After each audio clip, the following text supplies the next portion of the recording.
할렐루야. 오늘 이 아침에도 이 사순절 기도회의 하나님의 특별한 은혜가 여러분에게 있으시기를 축원합니다. 오늘 본문은 애매히 당하는 고난, 즉 아무 이유 없이 당하는 고난 속에서 우리 성도가 어떻게 살아가야 하는가에 대해서 말씀해 주고 있습니다.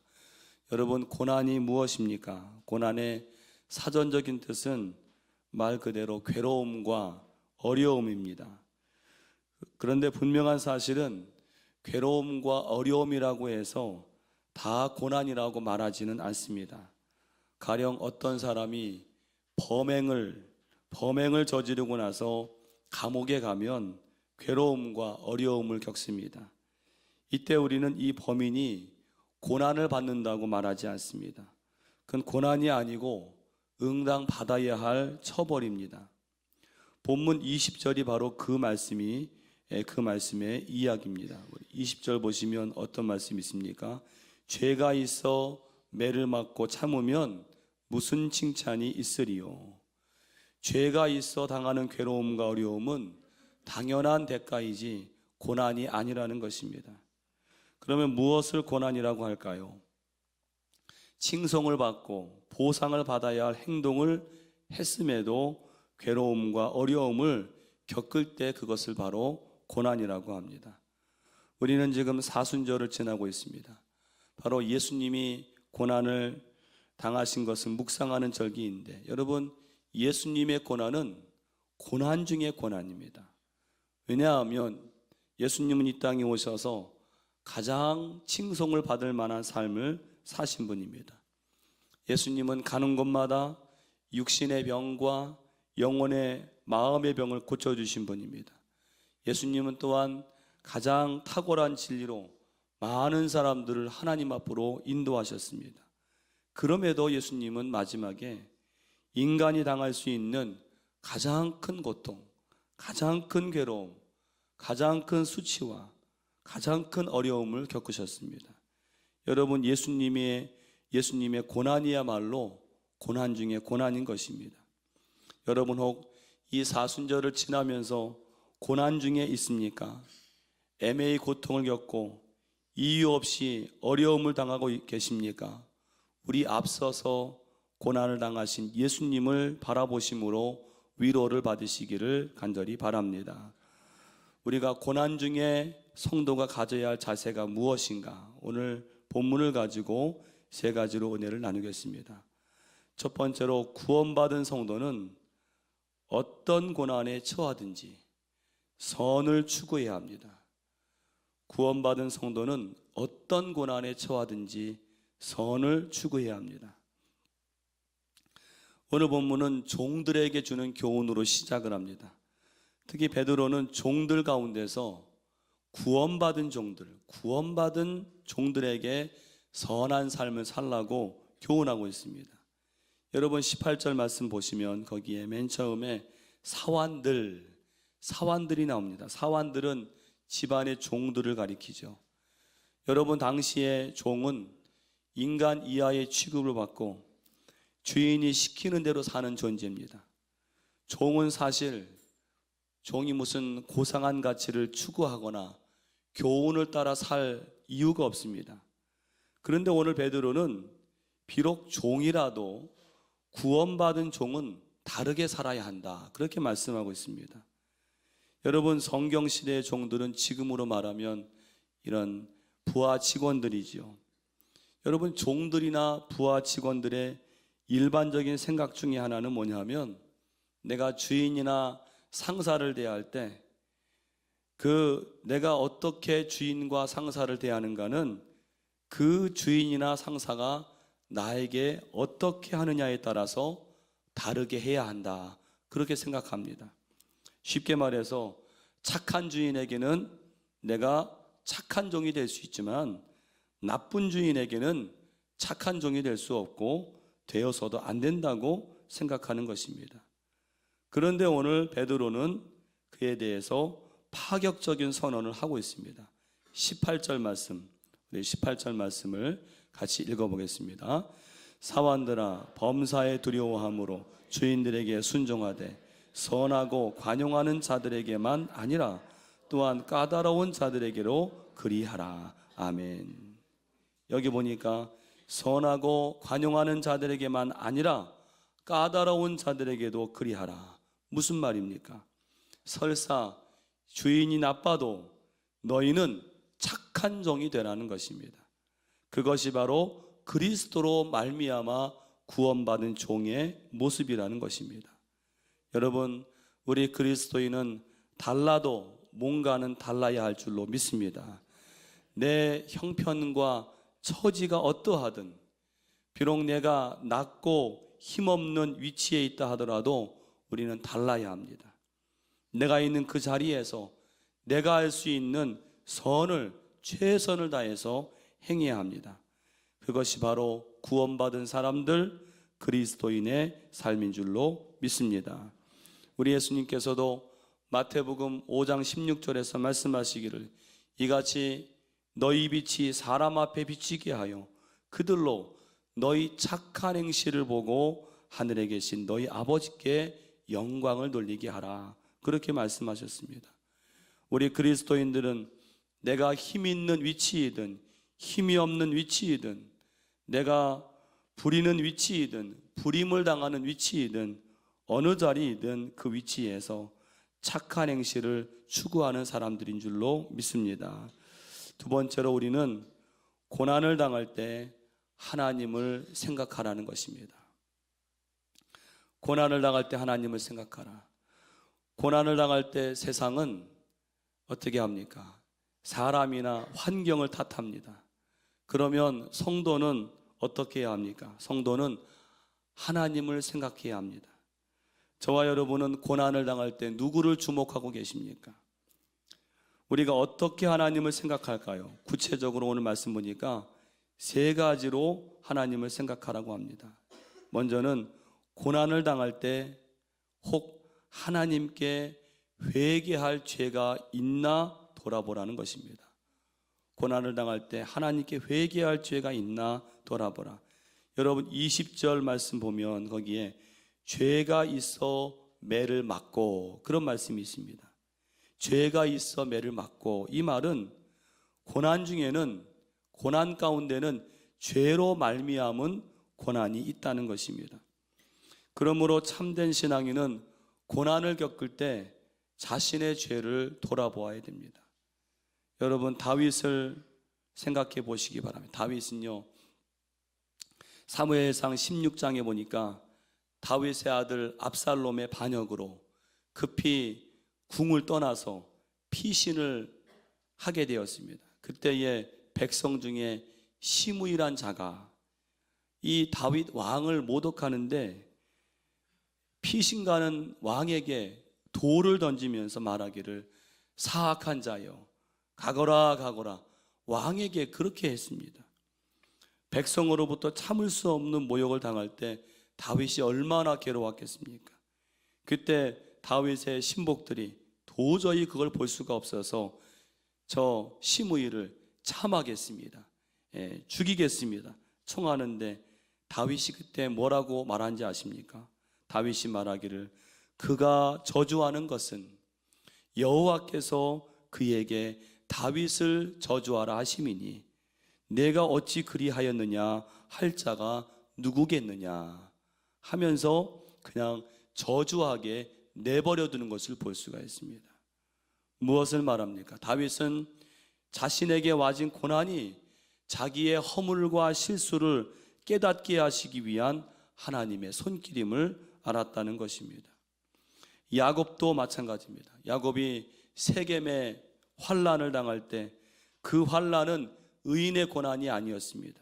그것은 하나님께서 야곱에게 베델로 돌아가시게 하기 위한 환난이었습니다. 그때 야곱은 세겜의 환난을 통해서 하나님의 뜻을 깨닫고 베델로 올라갔습니다. 우리 신앙인들이 범하는 많은 실수 중에 하나가 괴로움과 어려움이 다가오면 그 안에 담겨진 하나님의 뜻을 헤아리기보다는 나는 의로운데, 나는 아무 허물이나 죄가 없이 당하는 의인의 고난이라고 그냥 치부하기가 쉽다는 것입니다. 그래서는 안 됩니다. 먼저 우리가 환난을 당할 때 그 안에 담긴 하나님의 뜻을 헤아릴 줄 알아야 될 줄로 믿습니다. 또 작은 두 번째로 우리는 애매히 고난을 당할 때 하나님을 생각함으로 슬픔을 참아야 합니다. 애매히 고난을 당할 때 하나님을 생각함으로 슬픔을 참으라. 오늘 19절에 보시면 어떤 말씀이 있습니까? 부당하게 고난을 받아도 하나님을 생각함으로 슬픔을 참으면 이는 아름답다. 여기에 부당하게 고난을 받아도 이것은 애매한 고난을 말합니다. 애매한 고난. 메시지 바이블에 보니까 이것을 풀이하기를 아무 이유 없이 당하는 나쁜 대우를 말하는 것입니다. 여러분, 이런 고난의 좋은 예가 누굽니까? 성경이 요셉입니다. 요셉은 애굽의 12대장 보디발 집에서 정말 성실하게 최선을 다했습니다. 그리고 보디발의 아내가 유혹하던 날에도 요셉은 자기 종의 신분을 지켰습니다. 그런데 그에게 와진 대가는 무엇이었습니까? 너무나 부당한 처사였습니다. 감옥에 던져졌습니다. 여러분, 사람이 보통 이런 부당한 처사를 당하면 어떻게 합니까? 분노하고 분개합니다. 어떻게 내게 이럴 수 있는가? 내가 이제까지 이렇게 해왔는데 나에게 어떻게 이렇게 대할 수가 있는가? 그런데 이렇게 분개하고 분노해도 내가 어쩌지 못하는 입장이 될 때 그 분개와 분노는 얼마 가지 않아서 이제는 고통과 슬픔으로 바뀝니다. 분노는 끓어오르지만 나에게 그것을 바꿀 만한 힘이 없을 때, 나는 매우 약한 처지에 있을 때 한없이 괴롭고 슬픈 것입니다. 그럴 때 오늘 베드로 사도는 권면하기를 아까 읽어드린 19절 말씀에 하나님을 생각함으로 슬픔을 참으면 이는 아름답다, 그렇게 말씀합니다. 여러분, 하나님을 생각함으로 슬픔을 참으시기를 바랍니다. 우리가 애매히 고난을 당하고 있습니까? 아무 이유 없이 나쁜 대우나 부당한 대우를 받고 계십니까? 오늘 이 말씀으로 큰 위로를 얻으시기를 바랍니다. 하나님을 생각함으로, 예수님을 생각함으로 슬픔을 참으면 이것은 아름답다고 했습니다. 또 작은 세 번째로, 선을 행하는데도 고난을 받으면, 선을 행하는데도 고난을 받으면 하나님의 상급을 기대하라는 것입니다. 선을 행함에도 고난을 받으면, 20절 말씀입니다. 20절 말씀, 우리 20절 말씀 같이 한번 읽어보겠습니다. 죄가 있어 매를 맞고 참으면 무슨 칭찬이 있으리요? 그러나 선을 행함으로 고난을 받고 참으면 이는 하나님 앞에 아름다우니라. 아멘. 여러분, 이 말씀은 교회에서 봉사하는 교우들을 위해서 꼭 필요한 말씀입니다. 왜냐하면 교회에서 봉사하다가 가장 많이 낙심하는 경우가 바로 선을 행하다가 괴로움과 어려움을 겪고 낙심하는 경우가 많다는 것입니다. 열심히 봉사하려고 마음먹었는데 생각지도 않은 어려움이 생기고 누군가 나를 반대하기도 하고 나에게 상처를 주기도 합니다. 이렇게 되면 어떤 생각이 듭니까? 내가 왜 이런 고생을 하면서 왜 내가 이런 어려움을 겪으면서 봉사를 해야 하는가? 내가 왜 이런 수모를 겪으면서까지 교회 봉사를 해야 하는가? 그런데 오늘 말씀 보니까 선을 행함에도 고난을 당하면 그것은 기뻐해야 할 일이라고 말씀하고 있습니다. 왜냐하면 거기에는 하나님의 칭찬과 상급이 있기 때문입니다. 여러분, 그러므로 선을 행하다가 교회를 위해 봉사하다가 고난을 받고 반대를 당하고 수모를 당할 때 오히려 기뻐하시기를 바랍니다. 그것은 하나님의 칭찬과 상급의 보증 수표가 되는 것입니다. 큰 세 번째로, 마지막으로, 고난당할 때 우리는 고난의 본을 보이신 주님을 따라가라는 것입니다. 고난의 본을 보이신 주님을 따라가라. 여러분, 우리가 고난을 겪을 때 놀라운 사실은요, 우리가 당하는 고난을 다 아시고 우리보다 앞서서 그 고난을 다 당하시고 또한 그 고난을 승리하신 분이 우리에게는 있으시다는 거예요. 그게 누구십니까? 바로 예수 그리스도입니다. 21절에서 뭐라고 말씀합니까? 21절 말씀 같이 읽겠습니다. 이를 위하여 너희가 부르심을 받았으니 그리스도도 너희를 위하여 고난을 받으사 너희에게 본을 끼쳐 그 자취를 따라오게 하려 하셨느니라. 아멘. 예. 우리 앞에 우리의 고난을 잘 아시고 우리보다 고난을 당하시고 승리하신 분이 바로 예수 그리스도십니다. 여러분, 핸델이란 사람이 메시아라는 대곡을 쓴 그런 경위를 들어보셨을 겁니다. 이 핸델은 원래 54세까지 수십 년 동안 귀족과 왕실의 총애를 받고 부귀영화를 누렸다고 합니다. 그런데 갑자기 뇌출혈로 반신불수가 되어서 나중에는 끼니를 걱정할 정도로 추락을 하게 되었습니다. 가까스로 몸이 회복이 되어서 그가 오페라를 작곡하게 되었지만은 그의 수입은 다 줄고 공연들이 다 줄줄이 취소가 되었습니다. 어느 날 저녁에 그는 하나님께 통곡하는 심정으로 울부짖습니다. 하나님, 어찌하여 저에게 소생의 은혜를 베푸시다가 이렇게 사람들에게 버림을 받게 하셨습니까? 왜 내가 이렇게 버림을 받게 하십니까? 하나님이여, 왜 나를 이렇게 버리셨습니까? 그런 마음으로 이제 울부짖는데 그날 저녁에 소포가 하나 도착이 됐습니다. 그 소포에는 오라토리오 가사가 적힌 종이 뭉치였습니다. 찰스 제넨스라는 시인이 거기 자기 시에게 곡을 붙여달라고 시를 보낸 것입니다. 핸델은 이 사람이 이르 시인이라고 불쾌하면서 그 가사를 뒤적이다가 그만 한 가사가 눈에 들어왔습니다. 그 가사는 이런 가사였습니다. 그는 사람에게 멸시를 당하여 버림을 받았다. 그는 사람에게 버림을 당하고 멸시를 당했다. 그는 자기를 긍휼히 여길 자를 찾았지만은 아무도 그럴 사람이 없었다. 그를 위로해 줄 사람이 아무데도 없었다. 이런 가사였습니다. 핸델이 보니까 꼭 자기 이야기를 적어 놓은 것 같아요.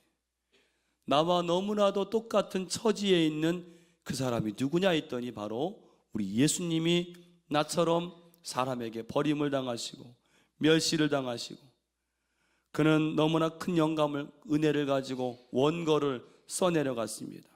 그때에 핸델에게 천국의 음악이 들려오기 시작했고 그는 펜을 들어서 정신없이 악보를 적기를 24일간을 그렇게 정신없이 악보를 적었는데 그것이 바로 이 세상의 가장 위대한 오라토리오가 되었다는 것입니다.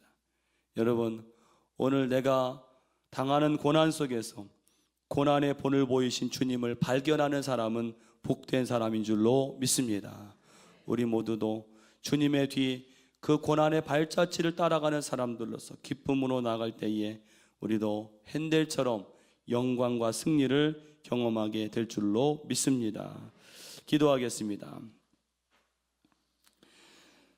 살아계시고 역사하시는 하나님, 우리가 고난을 당할 때 선을 포기하고 세상과 똑같이 행할 것이 아니라 고난 중에도 선을 행하는 용기와 결단을 허락하여 주시옵소서. 또한 고난을 통해 나의 허물을 보게 하시고 하나님의 뜻을 깨닫게 하여 주시옵소서. 때로는 우리가 애매하게 이유 없이 고난을 당할 때가 있는데 그런 때라도 하나님을 바라봄으로 슬픔을 참게 하여 주시옵소서. 또한 의의를 행함에도 고난을 받을 때 우리에게 하늘의 상이 준비되어 있음을 보게 하여 주시옵소서. 이 사순절 지날 때 우리 앞서 고난의 길을 걸어가신 주님을 능히 따라가는 저희들 되게 하여 주시옵소서. 오늘도 귀한 예물을 드려 기도하는 손길들이 쌓오니 하나님께서 그 예물에 놀랍도록 역사하시고 흠양하여 주시옵소서. 우리 모든 간구를 응답하실 줄로 믿사옵고 예수님의 이름으로 기도하옵나이다. 아멘.